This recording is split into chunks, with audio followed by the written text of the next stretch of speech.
In this guide, I'm going to show you how to play with friends here in Forza Horizon 6. Before we do get into this guide, make sure to like the video and subscribe to the channel with all notifications on. It really does help with the channel and it lets us know that you want more content like this.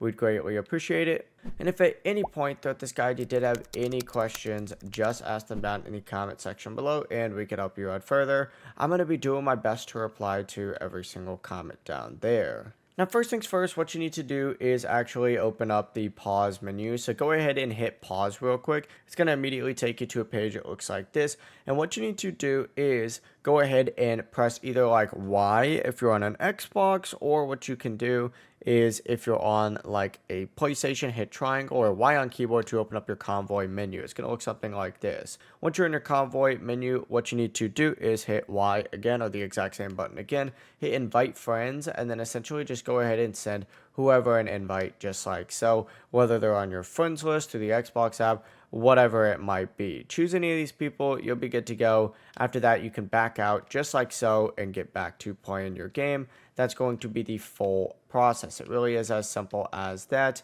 If you guys did have any questions, just ask them down in the comment section below and we can help you out further. I'm going to be doing my best to reply to every single comment down there. Before you do leave this guide, make sure to like the video and subscribe to the channel with all notifications on. It really does help us out and it lets us know that you want more content. Have a great rest of your day though. Peace.